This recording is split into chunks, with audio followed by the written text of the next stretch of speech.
Le football européen est en train de vivre l'une de ses semaines les plus folles depuis des années. Des démissions qui tombent comme des dominos, des clubs historiques plongés dans le chaos total, des transferts qui défient toute logique et des tensions qui explosent dans les plus grands vestiaires du continent. Accrochez-vous parce que ce qui se passe en coulisses en ce moment dépasse tout ce qu'on aurait pu imaginer. Et croyez-moi, cette histoire est loin, très loin d'être terminée. Commençons par là où tout semble s'effondrer le plus violemment, Marseille. L'Olympique de Marseille n'est plus seulement en crise sportive, le club phocéen est désormais en pleine implosion institutionnelle. Imaginez la scène, Mehdi Benatia, le conseiller sportif, pose sa démission. Mais voilà, plot twist digne d'une série Netflix, cette démission est purement et simplement refusée par la direction. On ne parle pas d'un simple employé ici, on parle d'un homme clé dans l'organigramme olympien, celui qui est censé reconstruire le projet. Et sa démission est refusée. Ça en dit long sur l'état de panique qui règne au sein de la direction marseillaise. Pablo Longoria et Franck McCourt savent parfaitement qu'un départ de Benatia en pleine tempête transformerait la crise en naufrage total. Les supporters olympiens, déjà au bord de l'implosion après la humiliation subie face au PSG, sont divisés. Un sondage réalisé sur près de 50 000 votants montre une base de fans coupée en deux. 54% pensent que Benatia doit partir, 46% veulent qu'il reste. Cette division reflète parfaitement le chaos ambiant. Mais ce n'est que le début du cauchemar marseillais, parce que sur le terrain, les révélations s'enchaînent et elles sont accablantes. Leonardo Balerdi, le défenseur central argentin, a été massacré par la critique après la déroute face au PSG. Et pour cause, sa prestation était catastrophique. Sauf que la Provence vient de révéler quelque chose d'absolument scandaleux. Balerdi n'aurait jamais dû jouer ce match. Le joueur souffrait d'un problème sérieux à l'oreille et était en pleine rééducation dans un service ORL d'un hôpital marseillais. Vous avez bien entendu, on a fait jouer un joueur blessé, diminué, incapable d'être à 100% dans le match le plus important de la saison. Et maintenant, Balerdi risque d'être forfait face à Strasbourg ce samedi dans un vélodrome qui s'annonce bouillant. Jacques Abardonado, l'entraîneur intérimaire, a tenté de calmer le jeu en conférence de presse, parlant de laver les têtes, de repartir de l'avant, d'écouter les joueurs, mais ces mots sonnent creux quand on sait que la gestion de l'effectif a été aussi catastrophique. Et pendant ce temps, à des centaines de kilomètres de là, en Bretagne, se joue un autre chapitre de cette saga marseillaise. Habib Beye, celui que l'OM veut nommer comme prochain entraîneur, est en pleine guerre juridique avec le Stade Rennais. Parce que oui, Beye a quitté Rennes dans des conditions plus que douteuses. Selon Ouest France, le coach sénégalais aurait négocié avec Marseille alors qu'il était encore sous contrat avec les Rouges et Noirs. Pire encore, son entourage aurait sondé la direction rennaise sur les conditions financières de son départ dès le 4 février. Preuve que sa tête n'est déjà plus en Bretagne. Rennes ne l'entend pas de cette oreille et envisage de ne pas l'indemniser du tout en plaidant la faute grave, voire la faute lourde. L'affaire devrait atterrir devant les prud'hommes dès la semaine prochaine. Imaginez la situation, l'OM veut installer un coach qui est en plein conflit juridique avec son ancien club, un coach accusé de manquements éthiques graves. Comment construire un projet solide sur des bases aussi fragiles ? Pendant ce temps, Rennes, 4 jours seulement après le départ de Beye, a réalisé l'exploit de battre le PSG avec la manière. Une victoire de prestige qui fait les affaires de Lens dans la course à l'Europe et qui montre que le club breton a peut-être tourné la page plus vite qu'on ne le pensait.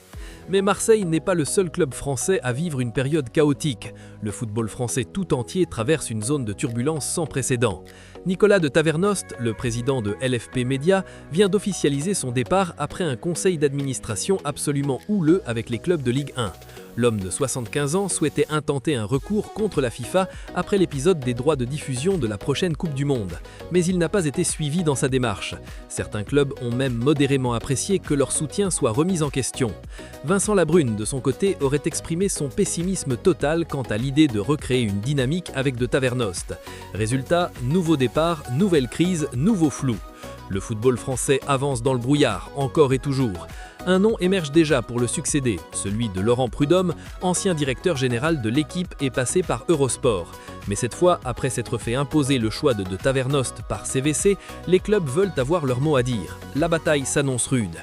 Pendant que la France s'enfonce dans le chaos, l'Allemagne, elle, sécurise ses pépites.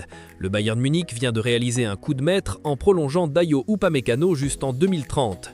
Ce dossier qui semblait parti pour devenir un feuilleton interminable vient de se conclure de la manière la plus inattendue qui soit. Le joueur français était en fin de contrat cet été et était courtisé par les plus grands clubs européens, avec le Real Madrid en embuscade. Florentino Pérez rêvait de l'attirer à la Casa Cuenca pour renforcer une défense qui montre des signes de faiblesse cette saison. Mais Upamecano a finalement choisi la stabilité, la confiance du Bayern et a signé un nouveau bail longue durée. C'est un échec cuisant pour le Real qui se voit recalé par un joueur qu'il convoitait ardemment. Le Bayern, lui, respire. Perdre Upamecano libre aurait été un désastre sportif et financier.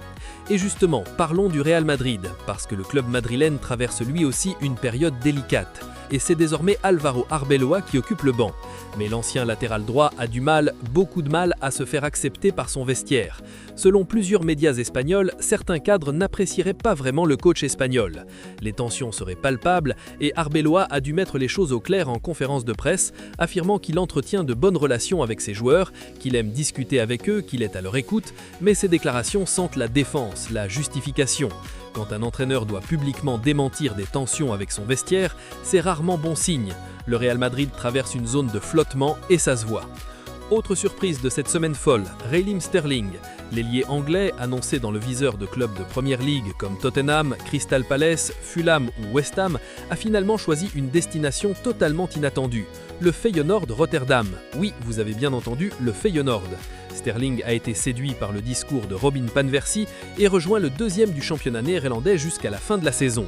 C'est un pari audacieux, un pari sportif loin des projecteurs anglais et qui montre que l'ancien joueur de Manchester City et Chelsea veut retrouver du plaisir et du temps de jeu avant de rebondir.